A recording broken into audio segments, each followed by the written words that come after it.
ഞങ്ങളിന്ന് പോകുന്നതേ മാവേലിക്കരയിലെ മാക്രിമട എന്ന് പറയുന്ന സ്ഥലത്താണ്. ഇവിടെ ടൂറിസം ഒക്കെ ഡെവലപ്പ് ആകുന്നതിൻ്റെ ഭാഗമായിട്ട് ഈ പ്രദേശമൊക്കെ നല്ല രീതിയിൽ ഇതിൻ്റെ പുരോഗമനമൊക്കെ നടന്നുകൊണ്ടിരിക്കുകയാണ്. അങ്ങനെ ഞങ്ങളിത് കാണാൻ വന്നപ്പോൾ നല്ല പച്ചപ്പും ഹരിതാഭയും എന്നൊക്കെ പറയത്തില്ല, നമ്മുടെ കേരളത്തിൻ്റെ തനതായ ഒരു പിക്ചർ നമുക്കിവിടെ കാണാൻ സാധിച്ച് നമുക്ക് ഭയങ്കര ഇഷ്ടമായി. നല്ല കാറ്റും ഈ വൈകുന്നേരമൊക്കെ നമുക്കിവിടെ നിന്നിങ്ങനെ ശരിക്കും എൻജോയ് ചെയ്യാൻ പറ്റുന്ന ഒരു പ്ലേസാണ് കേട്ടോ മാവേലിക്കരയിലെ ഈ മാക്രിമട എന്ന് പറയുന്ന സ്ഥലം. ഈ പേരൊക്കെ ഒരു പ്രത്യേകതയുണ്ട്, കേൾക്കുമ്പം തന്നെ നല്ല രസമാണ്. ഇവിടെ വന്ന് നിന്ന് കഴിയുമ്പോൾ ഒരുപാട് ആൾക്കാരൊക്കെ ഉണ്ടായിരുന്നു. ഇപ്പോഴും ആൾക്കാരൊക്കെ ഇങ്ങനെ വന്നുകൊണ്ടൊക്കെ ഇരിക്കുന്നുണ്ട്. ഞങ്ങൾക്കും ഒരുപാട് ഇഷ്ടം. വന്നപ്പോൾ മുതൽ ഞങ്ങളൊക്കെ നിന്ന് ഫോട്ടോസും വീഡിയോസും ഒക്കെ എടുക്കുകയാണ് കേട്ടോ.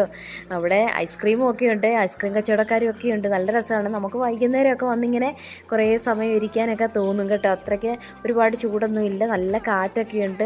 ഇനി പച്ചപ്പൊക്കെ കണ്ടിരിക്കാൻ രസമാണ്. ഞാൻ ചെന്നപ്പോഴത്തേക്ക് വാങ്ങിച്ചു നോക്കി പേടിയാണ്, ഞാൻ തെള്ളിയിടുമോയെന്ന്. അങ്ങനെ വാങ്ങിച്ചു വേണ്ടിയിട്ട് അവിടെ നിൽക്കുകയാണ്. ജാനുവാണെങ്കിൽ ഞങ്ങളെ ഫോട്ടോ എടുക്കാനൊന്നും സമ്മതിക്കുന്നില്ല. അവളാണെങ്കിൽ ഞങ്ങളെ ഇങ്ങനെ കെട്ടിപ്പിടിച്ചുകൊണ്ട് നിൽക്കുകയാണ്. അങ്ങനെ ഞങ്ങളിവിടെ എല്ലാം നിന്നിങ്ങനെ എൻജോയ് ചെയ്യുകയാണ്. ചെറിയൊരു കുടിലൊക്കെ ഉണ്ട് കേട്ടോ, നല്ല രസമാണ് അത് ദൂരെ നിന്നൊക്കെ കാണാനായിട്ട്. അത് അപ്പുറത്തെ കൃഷിയൊക്കെ നടന്നതിൻ്റെ ഏതാണ്ട് പാടങ്ങളൊക്കെ കണ്ടോ.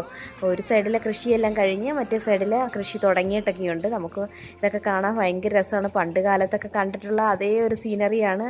ഇങ്ങനെ കുട്ടികളും വലിയവരും ഒക്കെ ദേ ഇറങ്ങി ആ ബണ്ടിൽ കൂടി ഇങ്ങനെ നടന്നൊക്കെ പോകുന്നുണ്ട്. താഴോട്ടൊക്കെ ഇറങ്ങിപ്പോകാൻ പടവുകളൊക്കെ ഉണ്ട് കേട്ടോ. രസമാണ് ഇവിടെ നിന്ന് കണ്ടിട്ട്. അങ്ങനെ ഞങ്ങളെല്ലാവരും അവിടെയൊക്കെ ഇങ്ങനെ നിന്ന് കുറേ സമയം എൻജോയ് ചെയ്ത് അത് കഴിഞ്ഞ് ഐസ്ക്രീം കച്ചവടക്കാർ വന്നപ്പോഴത്തേക്ക് ഞങ്ങൾ ഓടിപ്പോവുകയാണ് ഐസ്ക്രീമൊക്കെ വാങ്ങിക്കാൻ ഗൈസ്. അങ്ങനെ മുത്തു പോയി എല്ലാവർക്കും ഐസ്ക്രീമൊക്കെ വാങ്ങിക്കുന്നുണ്ട്.